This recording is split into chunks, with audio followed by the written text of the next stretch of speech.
এত দুঃখ রাখি কোথায়, রাখার জায়গা নাই ভাইরে। এত দুঃখ রাখবো কোথায়, রাখার জায়গা নাই। আমাদেরই কপালেতে শান্তি বুঝি নাই ভাইরে। আমাদেরই কপালেতে শান্তি কেন নাই। পাঁচ ওয়াক্ত নামাজ পড়ে কপালে তার দাগ, মক্কাতে যাই নামের আগে লাগায় হাজি সাহেব। পাঁচ ওয়াক্ত নামাজ পড়ে কপালে তার দাগ, মক্কাতে যাই নামের আগে লাগায় হাজি সাহেব। চায়ের দোকানে বসে হাজি টেলিভিশন চাই ভাইরে। চায়ের দোকানে বসে হাজি টেলিভিশন চাই। আমাদেরই কপালেতে শান্তি বুঝি নাই ভাইরে। আমাদেরই কপালেতে শান্তি কেন নাই। সুদে ঘুষে জীবন কাটে করে দুর্নীতি, এমন লোক হয় যদি মসজিদের সভাপতি। সুদে ঘুষে জীবন কাটে করে দুর্নীতি, এমন লোক হয় যদি মাদ্রাসার সভাপতি ভাইরে। হক কথা বলতে গেলে মৌলবীর চাকরি নাই ভাইরে। সত্য কথা বলতে গেলে ইমামের চাকরি নাই। আমাদেরই কপালেতে শান্তি বুঝি নাই ভাইরে। আমাদেরই কপালেতে শান্তি বুঝি নাই। এত দুঃখ রাখি কোথায়, রাখার জায়গা নাই ভাইরে। এত দুঃখ রাখবো কোথায়, রাখার জায়গা নাই। আমাদেরই কপালেতে শান্তি বুঝি নাই ভাইরে। আমাদেরই কপালেতে শান্তি বুঝি নাই। সমাজেতে অসঙ্গতি বলবো কত আর, গায়ের জোরে বিচারপতি ঘুষেরই কারবার। সমাজেতে অসঙ্গতি বলবো কত আর, গায়ের জোরে বিচারপতি ঘুষেরই কারবার ভাইরে। টাকার লাগি গরিব দুঃখী বিচার নাহি পায় ভাইরে। টাকার জন্য গরিব দুঃখী ইনসাফ নাহি পায়। আমাদেরই কপালেতে শান্তি বুঝি নাই ভাইরে। আমাদেরই কপালেতে শান্তি বুঝি নাই। বড় ছোট নাই ভেদাভেদ, কোথায় মান সম্মান। বাপের সমান মুরব্বিকে করছি অপমান। বড় ছোট নাই ভেদাভেদ, কোথায় মান সম্মান। বাপের সমান মুরব্বিকে করছি অপমান ভাইরে। 8 বছরের ছেলে যদি সামনে বেড়ি খায় ভাইরে। 8 বছরের ছেলে যদি ডাইরেক্ট বিমল খায়। আমাদেরই কপালেতে শান্তি বুঝি নাই ভাইরে। আমাদেরই কপালেতে শান্তি বুঝি নাই। এত দুঃখ রাখি কোথায়, রাখার জায়গা নাই ভাইরে। এত দুঃখ রাখি কোথায়, রাখার জায়গা নাই। আমাদেরই কপালেতে শান্তি বুঝি নাই ভাইরে।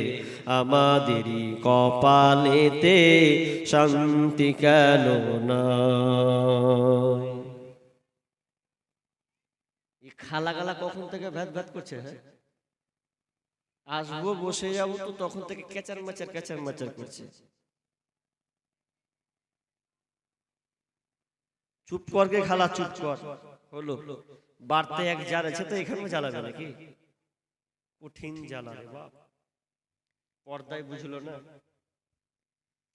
আমার খালাদের বলবো চুপ করেন কথা বলবেন না আসেন পেড়ে বসে যান উপস্থিত সম্মানীয় সুযোগ্য আজকের এই জলসার স্বনামধন্য যোগ্যতম সভাপতি মঞ্চ উপবিষ্ট ওলামা ইকরাম আকাশে সাদৃশ্য আলিম ওলামাবৃন্দ এবং দূরদূরান্ত থেকে আগত সম্মানীয় অতিথিবৃন্দ আমার সম্মুখে বসে থাকা বিভিন্ন এলাকা থেকে ছুটে আসা ছোট বড় দিনদার ইমানদার মুমিন ভাই সকল এবং আমার ডান দিকে রত সম্মানিতা মা ও বোনেরা প্রথমে সেই মহান মুনিবের দরবারে প্রশংসা করি যে মহান মুনিব আমাদেরকে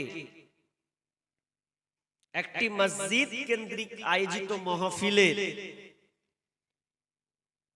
বিভিন্ন আলোচকের মুখ দিয়ে কোরআন ও হাদিসের আলোচনা শোনা এই আমল করার যে একটা সুযোগ তিনি আমাদের দিয়েছেন সে আল্লাহ সুবহানাহু ওয়া তাআলার শুকরিয়া আদায় করি বলি আলহামদুলিল্লাহ বা একটু জোরে বলেন তো আলহামদুলিল্লাহ অতঃপর শান্তি বর্ষিত হোক সকল নবীদের উপর বিশেষ করে আমাদের শেষ নবী জনাবে মুহাম্মদুর রাসূলুল্লাহ আমরা সবাই বলি সাল্লাল্লাহু আলাইহি ওয়াসাল্লাম সম্মানিত উপস্থিতি আমি আপনাদের সম্মুখে মহাগ্রন্থ আল কোরআন থেকে 3টি সূরা থেকে বিক্ষিপ্তভাবে কয়েকটি আয়াত পাঠ করেছি এবং একখানা হাদিসে নববী পাঠ করেছি এই আয়াত ও হাদিসকে সামনে রেখে আজকে আমার আলোচ্য বিষয় আল্লাহ সুবহানাহু ওয়া তাআলা আমাদেরকে কোরআন কেন দিলেন কোরআন কার বাণী মানলে কি উপকার আছে না মানলে কি ক্ষতি আছে সংক্ষিপ্ত আলোচনা করব এবং বর্তমান প্রেক্ষাপট নিয়ে কিছু আলোচনা করব ইনশাআল্লাহুল আজিজ তবে আপনাদের ধৈর্য একান্ত কামনা করি আস্তে আস্তে বসুন আর আমার মা বোনদেরকে বলবো আপনাদেরও এই বিষয়ে মূল্যবান আপনাদেরও কথা লুকিয়ে আছে অতএব আপনারা মনোযোগ সহকারে এক অপরকে কথা না বলে নীরবতা পালন করে একটু শোনার চেষ্টা করুন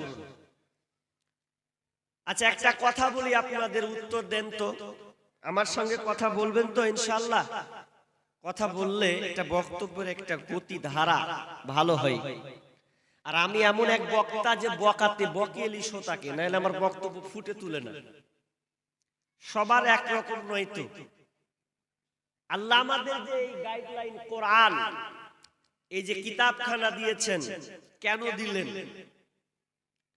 তার আগে একটা কথা বলি আমরা দুনিয়াতে বসবাস করতে গিয়ে আমাদেরও থিওরি নিয়ম নীতি আছে না নাই আছে আপনি পৃথিবীতে যত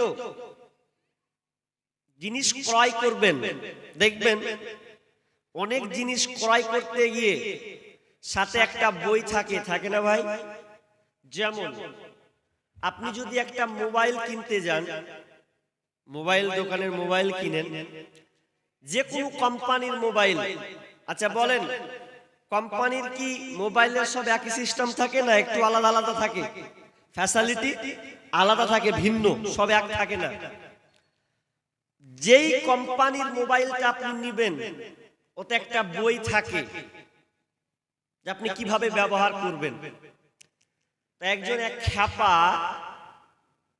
অল্প বয়স মাধ্যমিক পরীক্ষা দিবে তো জিদ ধরেছে যে মাধ্যমিক পরীক্ষা দিব বাপ আব্বা মোবাইল কিন্তু আমাকে নিয়ে দেওয়াই লাগবে যদি না দেন তাহলে কিন্তু উল্টা পাল্টা কাজ করে দেব বাপের একটাই বেটা বলছে তোকে দিব না তার কাকে দিব মাধ্যমিক পাস কর এ ছেলে যখন মাধ্যমিক পাস করেছে একদম খুশিতে ও আটকানা যে মোবাইল পাবই, পাস করেছি। এখন বেটাকে নিয়ে গেল কোথা, মোবাইলের দোকান। মোবাইল নিয়ে যাওয়ার পর, মোবাইল ক্রয় করার পর তাকে একটা সুন্দর স্যামসাং একটা মোবাইল দিলে, মোবাইলটার দাম হচ্ছে 20,000 টাকা। 20,000 টাকা দামের একটা মোবাইল নিয়েছে। ও খ্যাপা, অত বুঝে না। বাড়ি এসে মোবাইলে যাতাই ফেসবুক আর ইউটিউব খুলে নিয়েছে, দিনমান চালাকি চালা। এত বেশি বুঝে না, ও দিনমান চালাচ্ছে। এক পর্যায়ে চালাতে চালাতে ওর মোবাইলটা গরম হয়ে গেছে। যেমনি গরম হওয়া ভয় খেয়ে নিয়েছে। এর আগে তো মোবাইল চালাইনি। মোবাইল যখন গরম হয়ে গেছে তো মনে মনে বলছে, হ্যাঁ নতুন মোবাইল নিয়ে নো, আর মোবাইল গরম হবে মানে? আচ্ছা বলেন, মোবাইলকে যদি আপনি বেশিক্ষণ ব্যবহার করেন গরম হবে কি হবে না? হবে তো। তো ও খ্যাপা ছেলে, মোবাইল যে গরম হয়েছে তো ও আবার মিলাচ্ছে কার সাথে জানেন? ও বলছে মোবাইলের আবার জ্বর টর হলো নাকি, এরকম ভাবছে জ্বর টর হলো নাকি। এত নতুন নিউ ভার্সন মোবাইল নিয়ে এলাম আর মোবাইল গরম হয়ে গেছে মানে? তখন কইছে মানুষের জ্বর হলে মাথায় পানি ঢেলে একটু ঠান্ডা করে নাকি। তো ওই খ্যাপা ছেলে করেছে কি, ওই নতুন ভার্সন একটা স্যামসাং মোবাইলে এ ডোলে পানি এনে মোবাইলটাকে চুবড়ে দিয়েছে যাতে ঠান্ডা হয়। অত মোবাইল চালাতে জানে না। ঠান্ডা যখন হয়েছে তো কিছুক্ষণ পর মোবাইল তুলছে, তার মোবাইল আর কাজই করে না। করবে কি করে? ওর বুদ্ধিতে মোবাইল চলবে? আচ্ছা, ই তো আবার রাগলো যে 20,000 টাকা দামের মোবাইল নিলাম, তাড়াতাড়ি খারাপ হয়ে গেল, চল দোকান। দোকানদার কইছে, কেমন মোবাইল দিয়েছো? 20,000 টাকা দামের মোবাইল নিলাম, মোবাইল গরম হয়ে গেছে। যে মোবাইল গরম হয়েছে তো কি হলো? তো কি হয়েছে মোবাইল? বলছে মোবাইল গরম হয়ে গেছে তো আমি কি করেছি, ঠান্ডা করার লেগে এক ডোল পানিতে চুবড়ে দিয়েছি ওকে। দোকানদারের তো মন খারাপ, ভাই ওইভাবে তো হবে না। এটা তো কোনো বইয়ে লেখা আছে নাকি যে গরমে চুবড়ে দিতে হবে? তার মানে একটা মোবাইল চালাতে গেলে এর প্রসেসিং আছে, এর নিয়মাবলী আছে। তাহলে এর নিয়ম অনুযায়ী আপনাকে মোবাইল চালাতে হবে, তাহলে আপনি মোবাইলের সার্ভিস আপনি ভালো পাবেন। ঠিক অনুরূপ আল্লাহ সুবহানাহু ওয়া তাআলা একখানা কিতাব দিয়েছেন যার নাম হচ্ছে আল কোরআন, কোরআন মজিদ, কোরআন হাকিম। আল্লাহ সুবহানাহু ওয়া তাআলা একখানা আসমানি কিতাব দিয়েছেন। এই কিতাব খান নাম কে দিয়েছেন? এই কিতাবের নাম কে দিয়েছেন বলতে পারবেন কেউ? এই কিতাবের নাম কে দিয়েছে গো? হায় আল্লাহ, কোথায় জলসা করছি বাপ। এই কোরআনটার নাম কে দিয়েছেন? কে বললে? ভয় করছেন নাকি? বলেন। এই কেমন হলো একটা সহজ প্রশ্ন গো, কমন প্রশ্ন, যে এই কোরআনটা যে আমাদের দিয়েছেন এর নামটা কে দিয়েছেন? কোরআনের নাম বলেন কে? আল্লাহ। আল্লাহ দিয়েছেন, স্বয়ং আল্লাহ নিজে নাম দিয়েছে কোরআন। আপনারা টেনশনে ছিলেন যে মনে হয় মোহাম্মদ দিলে নাকি না আর কেউ দিলে নাকি। মক্কার মুশরিকরা, মক্কার কাফেরেরা তারা বলতো যে এই কোরআনটা আল্লাহর নয়, মনে হয় মুহাম্মদ নিজে এগুলোকে বানিয়ে বানিয়ে বানিয়ে বানিয়ে লিখেছে, এটা মুহাম্মাদের তৈরি করা, এটা কি করে আল্লাহর হতে পারে? এটা তাদের প্রশ্ন। কেন জানেন? আল্লাহ রাসূল যখন কোরআন তেলাওয়াত করতেন তো অনেক সূরা আছে দেখবেন মিলিয়ে নেই, আছে তো? ছোট্ট করে বলি, যারা এইখানে কিছু সামনে আছেন দেখবেন একটা সূরা, সূরা ইখলাস কে জানেন? হাত তুলেন তো। ইখলাস, ইখলাস, ইখলাস বললেও আবার ঘুরে বেড়ায় কোনটা? অনেক লোক আছে। ইখলাস মানে অনেকে বলে কি কুল আল্লাহু আহাদ, জানো জি? বলে কি বলে না? তো এই কুল হু আল্লাহু আহাদ, আল্লাহু সামাদ, লাম ইয়ালিদ ওয়া লাম ইউলাদ, খালি মিলিয়ে মিলিয়ে আছে। সূরা নাস পড়বেন তাও মিলিয়ে, কুল আউযু বিরাব্বিন নাস, মালিকিন নাস, ইলাহিন নাস, সবই মিলিয়ে মিলিয়ে। তো মক্কার মুশরিকরা বলছে যে আল্লাহ রাসূল এই মুহাম্মদ মনে হয় কবি হয়ে গেছে, নাহলে মিলিয়ে মিলিয়ে কেমন করে পড়ছে ও? জি, কেমন করে মিলিয়ে মিলিয়ে পড়ছে? আসলে কবি যখন, মানুষ যখন কবিতা আবৃত্তি করে তো শুনতে ভালো লাগে। যেমন ক্লাস 9 কিংবা 10-এ একটা কবিতা পড়েছিলাম, এখন মনে নেই অতটা, তো এত সুন্দর লাগে, চমকদার। কাজী নজরুল ইসলাম, রবীন্দ্রনাথ ঠাকুর, জসিমউদ্দিন, এরা এত সুন্দর সুন্দর কবিতা লিখেছেন, তার মধ্যে একটা কবিতা মিলিয়ে মিলিয়ে তো ভালো লাগবে তো পড়লে। শুধু বিঘে দুই ছিল মোর ভুঁই, আজ সবই গেছে ঋণে, বাবু কহিলেন বুঝেছই উপেন, এ জমি লইব কিনে, কহিলাম আমি তুমি ভোস্বামী, ভূমির অন্ত নাই, চেয়ে দেখো মোর আছে বড় জোর, মরিবার মতো ঠাই। মিলছে কি মিলে না জি? শুনে ভালো লাগছে তো। কোরআনটা ওই রকম মিলিয়ে পড়ছে। তখন আমার আল্লাহ বলেন, হে নবী আপনি আয়াতটা পড়েন, যারা বলে আপনি কবি হয়ে গেছেন এটা কিন্তু নয়। আল্লাহ সুবহানাহু ওয়া তাআলা বললেন, ওয়া মা হুয়া বিকাউলি শাইর, ওয়ামা হুয়া বিকাউলি শাইর কলিলাম মা তুমিনুন। তোমরা কবির কথা মনে করে তোমরা কিছু কিছুকে মানবে আর কিছুকে ছেড়ে দেবে, এমনটা নয়, এমনটা তোমাদের ভাবার কোনো অপশন নাই। তো ওরা আবার বলছে তাহলে নবী তাহলে কাহিনী কথক, নবী তাহলে কাহিনী বলছে, নবী মনে হয় গল্প কথক, না তো এত সুন্দর করে গল্প গলা কুণ্ঠে পেলে। দেখেন কোরআনে আদম থেকে নিয়ে, নূহ থেকে নিয়ে অনেক নবীর বর্ণনা আছে না নাই? আছে তো। অনেক ইতিহাস, অনেক ঘটনা কোরআনের মধ্যে লিপিবদ্ধ আছে।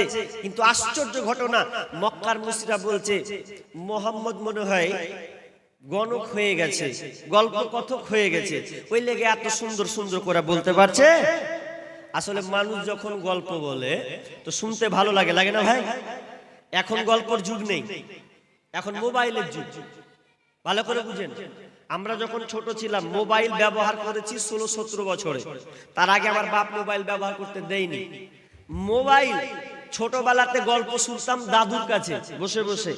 তো গল্প বলার মধ্যে এত ইন্টারেস্টিং গল্প আছে, যেমন ধরেন একটা ছোট কালে একটা সিনেমা প্রচার হতো, খুব ক্যাসেটে বাজতো, সেটা হচ্ছে আলফুল লাইলা, মানে কি 1000 রাত। কেউ দেখেছেন কিনা 1000 রাত? এটা কি গল্প? এক রাজা বিয়ে করবে আজকে, তো কালকে ওকে ফাঁসি দিয়ে দেবে। ভালো করে শুনেন গল্পটা কেমন, যে আজকে একটা মেয়েকে বিয়ে করবে, তো কাল সকাল 8টার সময় ওকে ফাঁসি দিয়ে দেবে। মানে ওটার বৈশিষ্ট্য, প্রতিদিন একটা করে বিয়ে করবে আর সকালে ফাঁসি দিবে। আচ্ছা কে ওকে বিয়ে করবে বলেন তো? তাই একজন মন্ত্রীর মেয়ে বলছে যে আমি রাজাকে বিয়ে করব, দেখি ও কেমন করে মারে আমাকে। বলছে মরবি যে? মরবো তো মরবো, বিয়ে করবো, ওকেই করবো। এবার বিয়ে যখন করে নিয়েছে, তো বিয়ে করার পর এবার রাত হতে গভীর, যে রাজাকে বলছে, রাজা রাজা আপনি তো আমাকে সকাল 8টার সময় ফাঁসি দিয়ে দিবেন, তো আমার একটা শেষ ইচ্ছা আছে। কি? আমি আপনাকে একটা গল্প বলবো, গল্পটা শুনবেন? বলছে বল, শেষ ইচ্ছা বল, গল্প বল। তো গল্প বলতে বলতে বলতে বলতে এমন একটা পর্যায়ে তিনি চলে গেলেন, গল্প বলতে বলতে বলতে এমন জায়গায় দাঁড়িয়ে গেছেন, মনে হয় পরে স্টপে আরো খাতারনাক কিছু আছে। যখন এই মেয়েটা মাঝখানে স্তব্ধ হয়ে গেল, রাজা বলছে, আরে পরেরটা কি আছে তাড়াতাড়ি করে বল। মেয়েটা বলছে বলতে পারবো না, পারলে ফাঁসি দাও সকালে, কিন্তু বলবো না, বাঁচিয়ে রাখলে তারপর দিন বলবো। কত চালাক মেয়ে, মানে এমন করে গল্পটা শোনালো, তো ওকে মজা লেগে গেছে রাজাকে। তো রাজা বলছে তোকে ফাঁসি দিব না রে, বল। বলছে কালকে বলবো, সকালে 8টায় ফাঁসি দিবেন, তো দিয়ে দেন, আর শোনার মন থাকলে বাঁচিয়ে রাখেন। দেখেন কি কারিশমা। দ্বিতীয় দিন আবার ওই কাহান থেকে গল্প বলছে, তো আবার যখন গল্প বলছে, তো ফের থেমে যাচ্ছে কিছু জায়গাতে, ওখানে যেখানে ইন্টারেস্টিং আছে, মজা আছে, যে পরে কি ঘটবে। রাজা বলছে বল তারপরে কি আছে? বলছে বলতে পারবো না, পারলে সকাল 8টায় ফাঁসি দিয়ে দিও। ই করতে করতে করতে করতে 1000 রাত পার হয়ে গেল। মেয়েটা 1000 রাত পার করে দিল কাকে? তো রাজাকে। তার মানে গল্প যদি মজাদার হয় তো সবার ইচ্ছা হবে যে একটা শুনি। এজন্য ভারতবর্ষে এই নায়ক নায়িকারা মুসলিমকে ধ্বংস করার জন্য একটা কৌশল অবলম্বন করেছে, সেটার নাম হচ্ছে সিরিয়াল। কি নাম বললাম? সিরিয়াল। আপনাদের দিকে মেয়েরা দেখে সিরিয়াল? এই সিরিয়াল একটা পর্ব হয়, পাঠ। যেমন কিছু কিছু সিরিয়াল গেল, ছোটতে বলছিলাম এক গ্লাস সিরিয়াল ছিল পাখি, এরকম সিরিয়াল ছিল না? গেল কিরণমালা, তারপরে আরো অনেক সিরিয়াল যেগুলো আছে। তো এই সিরিয়ালগুলো খালা আমার মা বোনরা এত ভালো লেগেছে যে মেহমান যদি চা খেতে দিতে হয় তো চা ছেড়ে বলছে আগে দেখবো তারপর। এটা একটা নিয়ম হয়ে গেছে আজকাল। সিরিয়ালগুলো এরকম হয়ে গেছে, মানে মুসলিমকে ধ্বংস করার জন্য একটা কৌশল। ওজন্য আমরা একটা সঙ্গীত আছে, কি সঙ্গীতটা আছে?